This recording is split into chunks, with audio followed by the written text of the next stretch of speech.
Welcome to the Deeper Thinking podcast. The kitchen is the same as every morning. Not loud, not silent, just the familiar hum of appliances, the glow of screens, the quiet consumption of caffeine and information. The routine is so ingrained it barely registers. The dishwasher finishes its cycle with a low mechanical sigh. The coffee machine sputters, releasing its last drops. The teenager scrolls with the efficiency of someone processing without absorbing. The dad leans against the fridge, coffee in one hand, the other hovering over his laptop's trackpad, though he hasn't typed a word. The mum stands by the sink, face lit by her phone screen, reading, exhaling, clicking it off. At the table, the granddad stirs his tea, slowly, deliberately. The spoon clinks against the cup in a steady rhythm, entirely unhurried. The dad's eyes flick up, irritation creeping in. The mum, without looking, verbalizes her frustration. The way he scrapes the spoon against porcelain, like a passive-aggressive town crier with urgent news to proclaim. Of course, you have to ask what that news might be. The granddad pauses mid-stir, considering. Something dry lingers on his tongue before he speaks, but he lands on the usual. The morning rush to nowhere, the frantic checking of messages that rarely say anything, the habitual scanning of headlines, the constant filling of space with movement, noise, distraction. The mum smirks behind her coffee. The teenager hides a grin but doesn't look up. The dad exhales through his nose, exchanging an almost imperceptible glance with the mum. Here we go again, but there's something in it. A tension, not just between generations, but between habit and awareness. The granddad doesn't need to say it outright. This isn't about tea or spoons or the sound of ceramic. It's about attention. The way mornings have become less about waking up and more about plugging in. The way screens, news, emails, updates, everything demands presence, but none of it truly holds it. And that fundamentally is the problem. Not technology itself, not progress, but the gradual erosion of space. People have always found ways to occupy themselves. The distractions change, but the impulse doesn't. There was a time when the newspaper at breakfast was the unspoken barrier to conversation. Before that, letters. Before that, idle gossip in the marketplace. And before that, sitting outside after dinner, apparently. That had been the granddad's dad's habit, stepping out into the cool air, watching the light fade. Not talking, not rushing, just sitting, thinking. Seemed pointless then.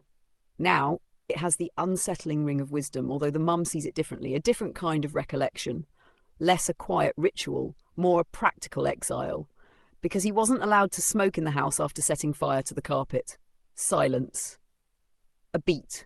The granddad purses his lips, conceding that this may have been a contributing factor. The dad coughs into his coffee to hide a laugh. The teenager smirks. Beneath the teasing, something lingers. An unspoken recognition that there might have been something worth considering in that habit. Something erased, not by malice, but by the slow, creeping pull of convenience. Because when every moment is filled, when stillness is an afterthought, something essential is lost. And that, Aristotle would argue, is where the problem begins. As he walks to the toaster, the short stroll of crunchy anticipation, he ponders the nature of habit. Not just as repetition, but as the quiet architect of character. Aristotle saw habit, ethos, not as mere routine, but as the foundation of virtue. People do not become wise, courageous, or just by thinking about it. They become so through action repeated over time until it is woven into who they are. Excellence, he argued, is not a single act, but a habit, cultivated in the unnoticed details of daily life. And yet most habits are not consciously chosen. They form like sediment, layering gradually until one day a person looks up and realizes they have built a life out of impulses they never examined. The hand reaches for the phone before the mind even registers the motion. The morning unfolds in the same practiced rhythm, refresh, scroll, sip, skim, without anyone deciding that this is how it should be. The teenager, still at the table, stretches her arms, shifting slightly. The phone is still in her hand, but she is no longer scrolling, just holding it. The absence of movement, however slight, changes the air in the room. The dad, back at the fridge, swirls the last of his coffee, watching his laptop but not opening it. The mum, arms crossed, leans against the counter, watching them all, unreadable. The granddad, having made his point in the way he always does, slowly, tangentially, with just enough humour to make it tolerable, takes a sip of his tea, victorious in his own way. He knows better than to press. He has been here before. Change does not come from lectures, it comes from hesitation, a moment barely noticed where the pattern does not quite resume as expected, and maybe, just maybe, that is the start of something. Because this is the real tension. Not between generations, not between technology and tradition, but between autopilot and awareness. Between filling space and choosing how to use it, between the ease of reaction and the discipline of reflection. The problem is not that people use screens, check emails, stay informed, stay connected. The problem is that they do it without thinking, without deciding, without ever stopping to ask whether these habits serve them or whether they have simply become the default. And habits, once ingrained, shape everything. This is why Aristotle placed so much emphasis on phronesis, practical wisdom, the ability to see a situation clearly, to recognize the forces at play, to choose action over reaction. It is not about rejecting modernity, abandoning technology, or romanticizing the past. It is about noticing. Noticing the ways in which distraction replaces thought. Noticing when busyness masquerades as purpose. Noticing the moments where a different choice, however small, becomes possible. The teenager flips her phone face down on the table, a small thing, almost nothing. But habits, after all, start somewhere. The toaster ejects its prize with a mechanical pop, and as he retrieves it, slathering butter with the practiced efficiency of someone who has done this 1,000 times before, he considers the weight of small choices. Not the dramatic ones, the resolutions people announce at New Year's or scrawl in journals, but the ones so minor they slip by unnoticed.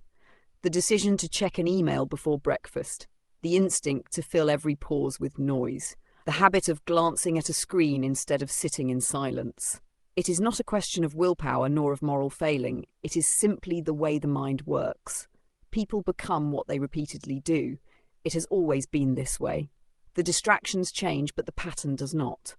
The granddad has seen it unfold across decades, each generation convinced their particular version is somehow unique. Once it was radio, then television, then 24-hour news. Now it is algorithms, infinite feeds, curated content so frictionless it slides into the brain without resistance. And that is precisely the danger. Not that people consume too much, but that they do so passively.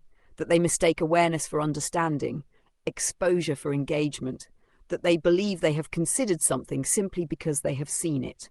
The teenager drums her fingers lightly against the table. The dad exhales, rubbing his forehead, breaking the silence with the kind of weary sigh that precedes a rhetorical challenge. If they are all doing it wrong, then what exactly is the right way to live? The granddad does not answer immediately. He never does. Instead, he finishes his tea, sets the mug down with deliberate care, and gives the kind of look that suggests he is deciding whether the question is worth the effort of answering. And this, of course, is the real question. The one lurking beneath all the irritation and teasing. Not just what people do, but why. Why check emails before breakfast? Why refresh the news? Why fill every empty moment with something, anything? Aristotle would say that the answer lies in eudaimonia, a life of flourishing, of purpose, of meaning. Not in pleasure alone, nor in mere productivity, but in the cultivation of the self, the pursuit of a life well lived. The difference between simply existing and truly thriving. But that kind of life does not happen by accident. It is not stumbled into. It is built, shaped by choices so small they barely register. It is the result of discipline, of habit, of training the mind to resist the path of least resistance. And in a world where everything is designed for ease, where friction is engineered out of existence, where every impulse is rewarded with immediate gratification, choosing something harder, choosing stillness, choosing thought, choosing not to react is a radical act. The teenager shifts in her chair, fingers still resting on her phone. She does not pick it up. A small thing, almost nothing. But habits, after all, start somewhere. The house settles into something close to quiet, though not entirely. The usual morning rhythms still hum beneath it, the coffee cooling in half-forgotten mugs, the last vibrations of the dishwasher's cycle fading into the background. The teenager fidgets, resisting, just barely, the instinct to pick her phone back up. The dad swirls the last of his coffee absently, the laptop in front of him still closed. The mum, arms crossed, leans against the counter, watching the granddad, her expression unreadable. It isn't an epiphany, just a moment, a brief interruption in the flow of habit. The teenager exhales through her nose, thumbs still poised over her phone screen. She starts to speak, then hesitates, as if second-guessing whether the thought is worth voicing. Something about flourishing, how it's trending, how the word is everywhere, on social media, in self-improvement articles, repackaged as the latest lifestyle philosophy. But the thought fizzles before it fully forms, abandoned mid-sentence, and yet the point lingers. Because trends come and go, words, ideas, entire philosophies filter in and out of culture, commodified, diluted, turned into slogans and hashtags. It is easy to mistake recognition for understanding, to see a concept repeated enough times and assume it has been absorbed. But fleeting awareness is not the same as transformation. Flourishing, in the Aristotelian sense, is not something that trends. It is not a phase, a productivity hack, or a vague aspiration. It is, by nature, slow, unfashionable. It does not offer quick results or instant gratification, which makes it almost incompatible with the way people live now. And yet, without realizing it, they are all talking about it. Not in philosophical terms, not with conscious reference to Aristotle, but in the way they question habit, in the way they measure what they do against something more, something better. The tension in the room is not about technology nor about rejecting modern life. It is about noticing. Seeing how easily one thing leads to another, how patterns become ingrained, how the smallest decisions repeated over time shape everything. A few months ago, a moment like this would have already been filled. The teenager, without thinking, would have returned to scrolling. The dad, barely aware of the action, would have flipped open his laptop. The mum's attention would have drifted back to her phone. But something is different now. Not a grand change, not a radical rejection of habit, just the faintest hesitation before falling back into it. And hesitation, however slight, is the first step toward choice. Because if character is built through habit, then noticing those habits, the ones that take over without permission, the ones that decide the course of a life before anyone realizes, is the only way to change them. Not all at once, not overnight. Just in moments like this where for once there is space. The moment stretches just a little longer than it normally would. The usual rhythm, notifications checked, emails refreshed, half-read headlines, should have resumed by now. But something in the air has shifted. Not dramatically, just enough.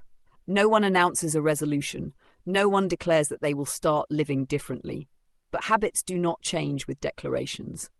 They change in the unnoticed details, the second thought before instinct takes over, the hesitation before repeating the same routine. Aristotle, if he were watching, would call this phronesis in motion, not in grand decisions, not in philosophical debates, but in the smallest interruption of autopilot. The moment a person realizes they could do something different, even if they don't yet. The dishwasher beeps, the microwave clicks off, the teenager shifts in her seat, fingers still resting on her phone, but she does not scroll. The dad watches his laptop, but he does not open it. The mum blows on her coffee, but does not check her messages. There is no profound silence, no epiphany, just the barest awareness that something is being reconsidered. Between loud, attention-grabbing sips of tea, Grandad mutters to himself, something about a friend request. No one looks up immediately, but the words land, creating a slight ripple in the room's atmosphere. There is no urgency to the statement, no expectation of response, but there is something in the way he says it that invites curiosity. The moment could stretch into a conversation, but it doesn't. It doesn't need to. Because friendship, in Aristotle's view, isn't about connection in the modern sense. It isn't about accumulating contacts or maintaining a thread of digital recognition. Friendship, real friendship, isn't measured in notifications or proximity, but in substance. Not all friendships are the same. Aristotle was meticulous about this, breaking them down into 3 types. At the lowest level, there are friendships of utility, functional, transactional, built on mutual benefit. These aren't bad, but they aren't deep. They exist because they work, and the moment they stop serving a purpose, they fade. The the old business partner, the gym buddy, the neighbour you chat with over fence repairs. Useful, but temporary. Above that are friendships of pleasure, relationships built on enjoyment, on shared interests, on having a good time. The people you laugh with, the ones you make memories with, the ones who make life lighter. These friendships feel more personal, more meaningful. But they too are fragile. They last as long as the pleasure lasts. They survive as long as circumstances align. Change the context, move away, lose a common interest, grow at different speeds, and they dissolve, not out of malice, but out of nature. Then there's the rarest kind, the highest form of friendship. Virtuous friendship. This isn't about utility. It isn't about entertainment. It's about becoming. These friendships are built on something deeper, on shared values, on mutual growth, on the kind of connection that doesn't just enjoy a person's company, but actively makes them better. This kind of friendship is rare, Aristotle warned, because it takes time. It isn't instant. It isn't convenient, it isn't something that can be rushed, and it isn't something that can be replicated through digital gestures. It survives distance. It survives change, because it isn't about what you do together, it's about who you are together. Most friendships never reach this level. Most remain in the realm of utility or pleasure, fading as naturally as they formed. And that's fine. But Aristotle's point was simple. The friendships people keep shape the people they become. Spend time with those who chase only pleasure, and you become someone who cannot sit in discomfort. Surround yourself with those who never reflect, and you too will drift. Character, like habit, is not formed in isolation. It is shaped by relationships, whether anyone realizes it or not. Grandad does not elaborate on his friend request. He doesn't need to. The conversation moves on, but the thought lingers. Because if friendship is more than just a list of names, if it is formative, then maybe, just maybe, who people choose to keep close matters more than they think. Grandad, a creature of habit, clanks his spoon against his tea once more, the sound unintentionally echoing the sharp ping of a notification. Thank you for listening to this episode of the Deeper Thinking podcast, an audio essay read by me, Holly, your digital narrator. To learn more about the subjects covered today, check out the links in the show notes. Until next time.